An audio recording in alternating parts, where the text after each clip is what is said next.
Shri Krishna Govinda Hare Murali Nath Narayana Vasudeva Shri Krishna Govinda Hare Murali Nath Narayana Vasudeva Nath Narayana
कल की कथा में हम लोग कुबेर जी ने ध्रुव जी को एक वरदान दिया। वो वरदान साधारण नहीं था। भगवत स्मृति तुम्हारी हमेशा मन से बनी रहे। भगवत स्मृति बहुत बड़ी बात। और इसके पश्चात जब वो अंतर्धान हो गए तो ध्रुव जी भी अपनी राजधानी को लौट आए। वहाँ रहते हुए उन्होंने बड़ी बड़ी दक्षिणा वाले यज्ञों से भगवान यज्ञ पुरुष की आराधना की। भगवान ही द्रव्य क्रिया और देवता संबंधी समस्त कर्म और उसके फल हैं, तथा वे ही कर्म फल के दाता भी हैं। सर्वोपाधि शून्य सर्वात्मा श्री अच्युत में प्रबल वेग युक्त भक्ति भाव रखते हुए ध्रुव जी अपने में और समस्त प्राणियों में सर्वव्यापक श्री हरि को ही विराजमान देखने लगे। ध्रुव जी अपने भीतर अपने हृदय में भी जिस भगवान को अपने हृदय में देखते थे, उसी भगवान को समस्त प्राणियों में भी देखते थे। तो कहा, उन्होंने सोचा ये तो सर्वव्यापक हैं, जो हम में है वही तुम में भी है। ध्रुव जी बड़े ही शील संपन्न ब्राह्मण भक्त दीन वत्सल और धर्म मर्यादा के रक्षक थे। उनकी प्रजा उन्हें साक्षात पिता के समान मानती थी। इस प्रकार तरह तरह के ऐश्वर्य भोग से पुण्य का और भोगों के त्याग पूर्वक यज्ञ आदि कर्मों के अनुष्ठान से पाप का क्षय करते हुए उन्होंने 36,000 वर्ष तक पृथ्वी का शासन किया। जितेंद्रिय महात्मा ध्रुव जी जितेंद्रिय थे, तो जितेंद्रिय महात्मा ध्रुव ने इसी तरह धर्म अर्थ धर्म काम के संपादन में बहुत से वर्ष बिताकर अपने पुत्र उत्कल को राज सिंहासन सौंप दिया। इस संपूर्ण दृश्य प्रपंच को अविद्या रचित स्वप्न और गंधर्व नगर के समान माया से अपने में ही कल्पित मानकर और यह समझकर कि शरीर स्त्री पुत्र मित्र सेना भरा पूरा खजाना जनाने महल सुरम्य विहार भूमि और समुद्र पर्यंत भूमंडल का राज्य, ये सभी काल के गाल में पड़े हुए हैं। वे बद्रिकाश्रम को चले गए। ये जो गंधर्व की नगरी है ना, ये माया से रचित है। वहाँ उन्होंने पवित्र जल में स्नान कर, बद्रिकाश्रम जब चले आए तब पवित्र जल में स्नान कर अपने इंद्रियों को विशुद्ध शांत किया। फिर स्थिर आसन से बैठकर प्राणायाम द्वारा वायु को वश में किया। तदंतर मन के द्वारा इंद्रियों को बाह्य विषयों से हटाकर मन को भगवान के स्थूल विराट स्वरूप में स्थिर कर दिया। उसी विराट रूप का चिंतन करते करते वे अंत में ध्याता और ध्येय के भेद से शून्य निर्विकल्प समाधि में लीन हो गए और उस अवस्था में विराट रूप का भी परित्याग कर दिया। इस प्रकार भगवान श्री हरि के प्रति निरंतर भक्तिभाव का प्रवाह चलते रहने से उनके नेत्रों में बार बार आनंद आंसुओं का बाढ़ आ गया। इससे उनका हृदय द्रवीभूत हो गया और शरीर में रोमांच हो आया। फिर देहाभिमान गलित हो जाने से उन्हें मैं ध्रुव हूँ इसकी स्मृति भी न रही। इसी समय ध्रुव जी ने आकाश से एक बड़ा ही सुंदर विमान उतरते देखा। वह अपने प्रकाश से दसों दिशाओं को आलोकित कर रहा था, मानो पूर्णिमा का चंद्र ही उदय हुआ हो। उसमें से 2 श्रेष्ठ पार्षद गदाओं का सहारा लिए खड़े थे। उनके 4 भुजाएं थी, सुंदर श्याम शरीर था, किशोर अवस्था थी और अरुण कमल के समान नेत्र थे। वे सुंदर वस्त्र, किरीट, हार, भुजबंध और अति मनोहर कुंडल धारण किए हुए थे। उन्हें पुण्य श्लोक श्रीहरि के सेवक जान ध्रुव जी हड़बड़ाहट में पूजा आदि का क्रम भूलकर सहसा खड़े हो गए। भगवान के लोक में, वैकुंठ लोक में जाओगे तो भगवान, सभी लोग वहाँ पर भगवान के ही समान दिखाई पड़ते हैं, 4 भुजा वाले। और ये भगवान के पार्षदों में प्रधान है, ऐसा समझकर उन्होंने श्री मधुसूदन के नामों का कीर्तन करते हुए उन्हें हाथ जोड़कर प्रणाम किया। ध्रुव जी का मन भगवान के चरण कमलों में तल्लीन हो गया और वे हाथ जोड़कर बड़ी नम्रता से सिर नीचा किए खड़े रह गए। तब श्री हरि के प्रिय पार्षद कौन कौन थे? तो सुनंद आए हुए थे। तो सुनंद और नंद ने उनके पास जाकर मुस्कुराते हुए कहा, सुनंद और नंद कहने लगे कि राजन, आपका कल्याण हो, आप सावधान होकर हमारी बात सुनिए। आपने 5 वर्ष की अवस्था में ही तपस्या करके सर्वेश्वर भगवान को प्रसन्न कर लिया था। हम उन्हीं निखिल जगन नियंता सारंग पानी भगवान विष्णु के सेवक हैं और आपको भगवान के धाम में ले जाने के लिए यहाँ आए हैं। आपने अपनी भक्ति के प्रभाव से विष्णु लोक का अधिकार प्राप्त किया है, जो औरों के लिए बड़ा दुर्लभ है। परम ज्ञानी सप्तऋषि भी वहाँ तक नहीं पहुँच सके, वे नीचे से केवल उसे देखते रहते हैं। ये सप्तऋषि भी वहाँ तक नहीं पहुँच पाते हैं। वो नीचे सप्तऋषि जहाँ तुम देखते हो, वहाँ से वैकुंठ धाम को देखते रहते हैं भले, लेकिन वहाँ तक पहुँच नहीं पाए हैं। तो सूर्य और चंद्रमा आदि ग्रह नक्षत्र एवं तारागण भी उसकी प्रदक्षिणा खाली किया करते हैं। चलिए आप उसी विष्णु धाम में निवास कीजिए।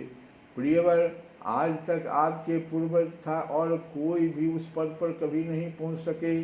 भगवान विष्णु का वह परम धाम सारे संसार का वंदनीय है। आप वहाँ चलकर विराजमान हो जाइए। आयुष्मान यह श्रेष्ठ विमान पुण्य श्लोक शिखामणि श्रीहरि ने आपके लिए ही भेजा है। विमान का नाम था पुण्य श्लोक शिखामणि। आप इस पर चढ़ने योग्य हैं। श्री मैत्रेय जी कहते हैं कि भगवान के प्रमुख पार्षदों के अमृत तुल्य वचन सुनकर परम भागवत ध्रुव जी ने स्नान किया। फिर संध्या वंदन आदि नित्य कर्म से निवृत्त हो मांगलिक अलंकार आदि धारण किए। बद्रिका आश्रम में रहने वाले मुनियों को प्रणाम करके उनका आशीर्वाद लिया। इसके बाद उस श्रेष्ठ विमान की पूजा और प्रदक्षिणा की और पार्षदों को प्रणाम कर सुवर्ण के समान कांतिमान दिव्य रूप धारण करके उस पर चढ़ने को तैयार हुए। इतने में ही ध्रुव जी ने देखा कि काल मूर्तिमान होकर उनके सामने खड़ा है। तब वे मृत्यु के सिर पर पैर रखकर उस अद्भुत विमान पर चढ़ गए। काल भी वहां आ गए थे, लेकिन काल के सिर पर पैर रखकर विमान पर चढ़ गए।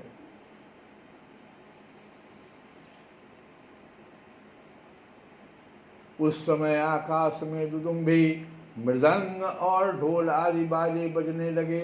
श्रेष्ठ गंधर्व गान करने लगे और फूलों की वर्षा होने लगी।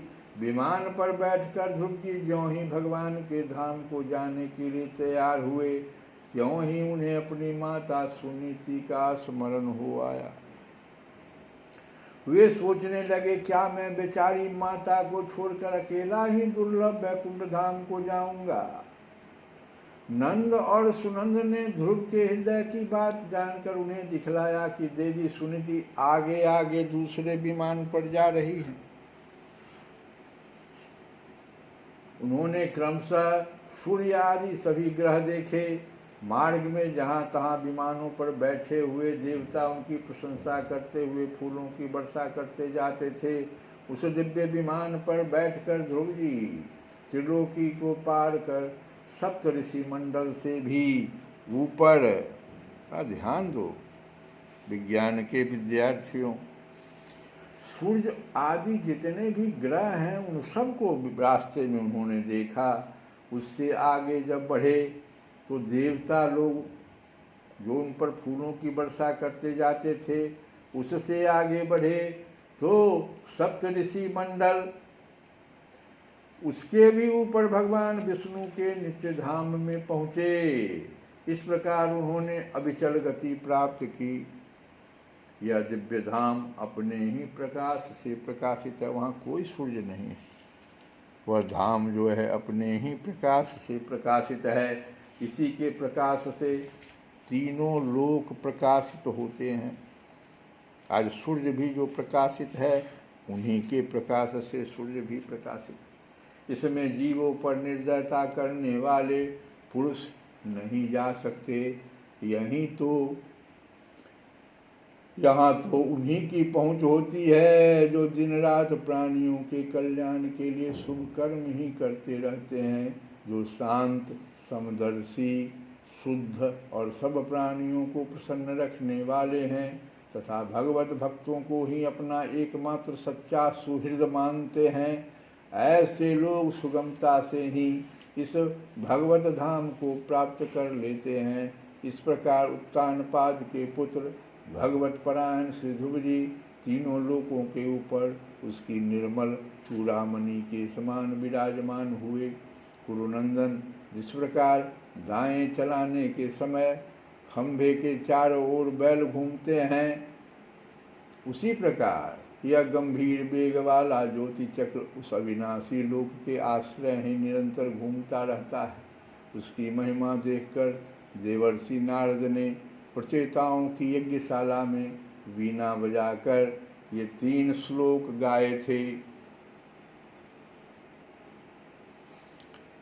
नारद जी ने कहा था, इसमें संदेह नहीं, उस श्लोक का अर्थ है कि इसमें संदेह नहीं कि पति परायणा सुनीति के पुत्र ध्रुव ने तपस्या द्वारा अद्भुत शक्ति संचित करके जो गति पाई है, उसे भागवत धर्मों की आलोचना करके वेदवादी मुनिगण भी नहीं पा सकते। फिर राजाओं की तो बात ही क्या है। पहला श्लोक, अहो वे 5 वर्ष की अवस्था में ही सौतेली माता के वागबानों से मर्माहत होकर दुखी हृदय से वन में चले गए और मेरे उपदेश के अनुसार आचरण करके ही उन अजेय प्रभु को जीत लिया जो केवल अपने भक्तों के गुणों के ही बस में होते हैं। दूसरा श्लोक, ये 3 श्लोक ही ध्रुव जी की कथा का, ये पूरा जो कथा हम लोग सुन रहे हैं, इसी 3 श्लोक की व्याख्या बाद में हुई, उतनी बड़ी कथा बन गई कि किस प्रकार से सुनीति के पुत्र ध्रुव ने, जो पति परायणा थे,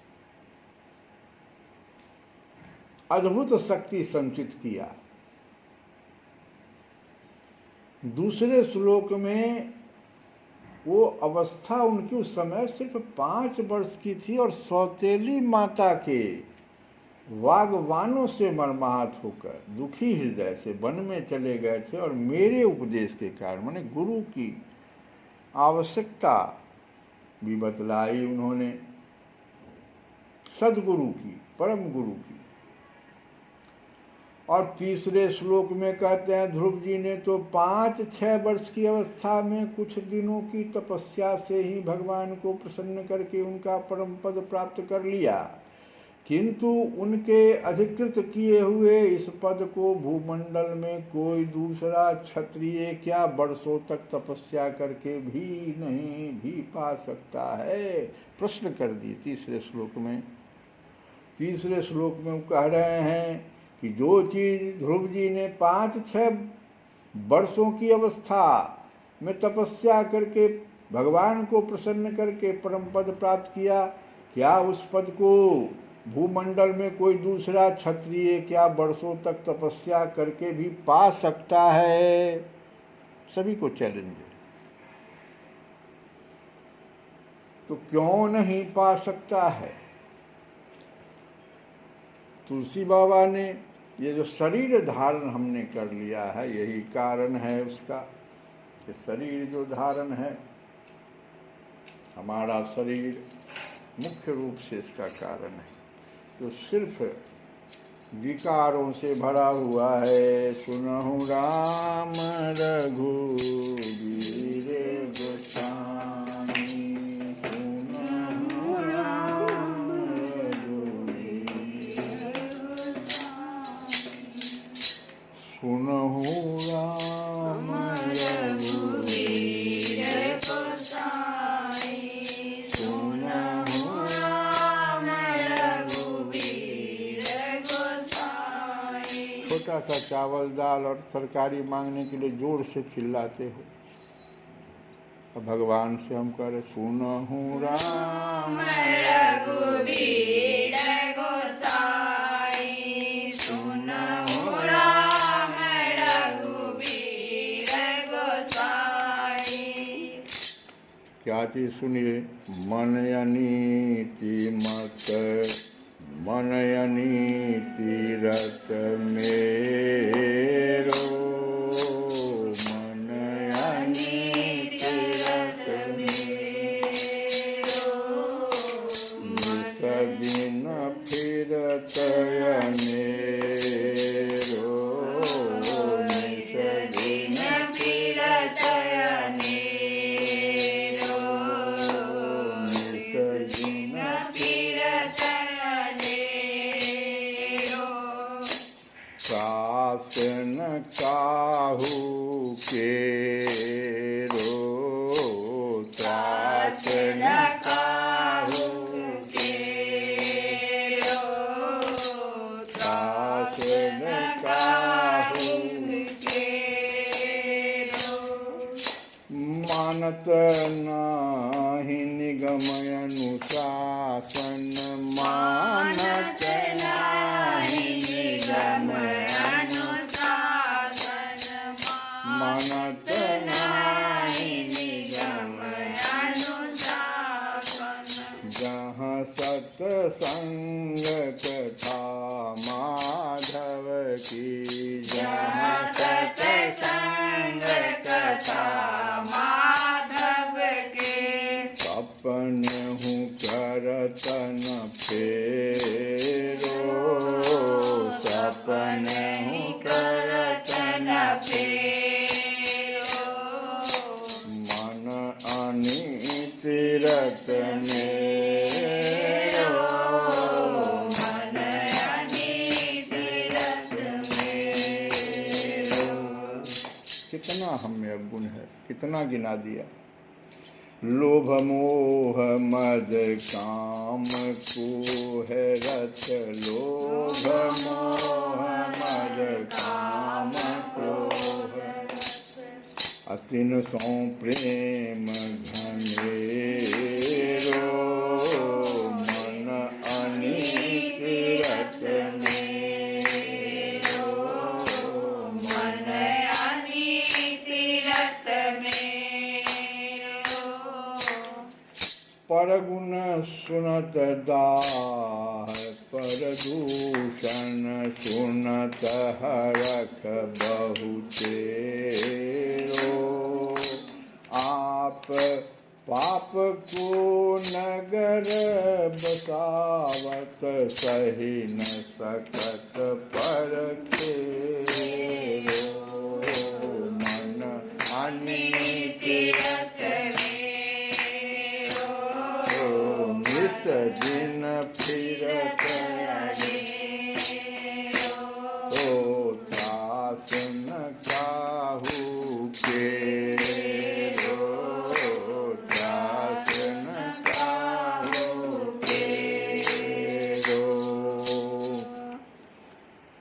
दूसरों के गुण सुनकर डाह के मारे जला जाता है, और दूसरों के दोष सुनकर बड़ा भारी हर्षाता है। स्वयं तो पापों का नगर बसा रखा है, और दूसरे पापों के खेरे को भी नहीं देख सकता, पर दूसरे के पर दूसरे के पापों के खेरे को, खेरा क्या है जानते हो? 4-5 का समूह को खेरा कहते हैं, 10, 15, 20 का समूह को नगर गांव कहते हैं, उससे भी बड़े को नगर कहते हैं। तो छोटे छोटे 4-5 व्यक्ति भी अगर कुछ गलती कर देते हैं तो नहीं बर्दाश्त हम करेंगे। कितना गलती काम का, अपने तो दुनिया का नगर बसा लिया गलती कर, लेकिन दूसरे के पापों को, खेरे को भी नहीं देख सकता। भाव यह है कि अपने बड़े बड़े पापों पर तो कुछ भी ध्यान नहीं देता, पर तो दूसरे के जरा से पाप को देखकर भी उसकी निंदा करता रहता, ये भाव हुआ। आगे देखो, साधन फल श्रुति सार नाम तब, साधन फल श्रुति सार नाम तब, भव सरिता कहाँ बेरो, तो पर कर कांकिनी लागी सख, बेची होत हठ चेरो,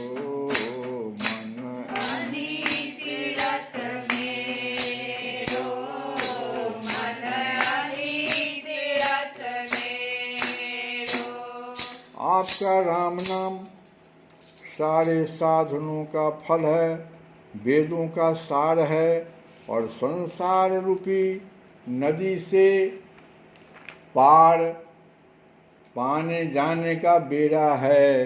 इतनी बात आपके नाम की शक्ति में है। आपका राम नाम सारे साधनों का फल, सभी साधनों का फल।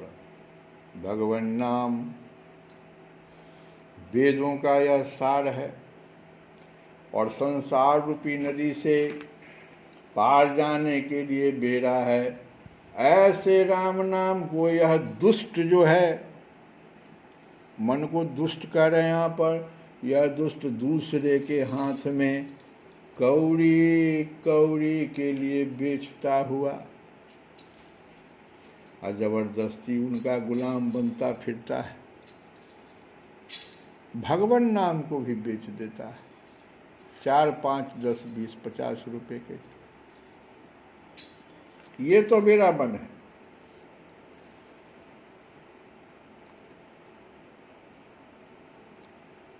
कबहु कहो संगति प्रभावत, जाऊं सुमारग नेरो, कब करि क्रोध संग कु मनोरथ, भेट कठिन भट भेरो, मन अनीति रच मेरो, मन अनीति रच मेरो।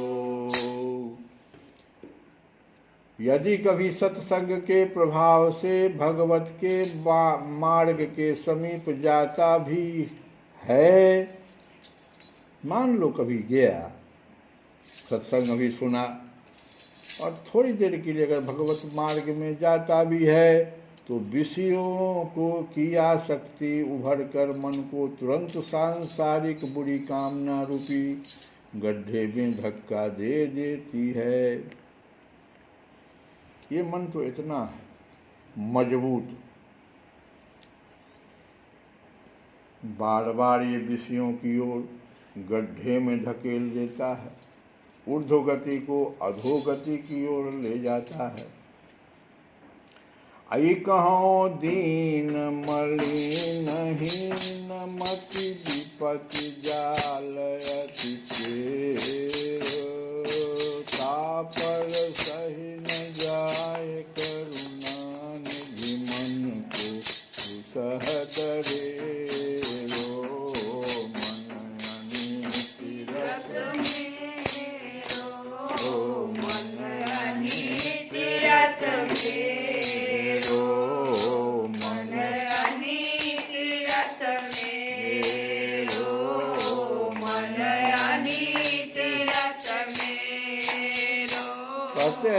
एक तो मैं वैसे ही दीन पापी और बुद्धिहीन हूँ, तुलसी बाबा कह रहे हैं। बताओ, गोस्वामी नाम लगा हुआ, अब वो कह रहे हैं सभी इंद्रियों के विजेता, वो घोषणा कर रहे हैं। देखो यही हम कहते बार बार कि स्वयं अब स्वयं का मूल्यांकन स्वयं ही करना चाहिए, दूसरों के द्वारा नहीं सुनना चाहिए।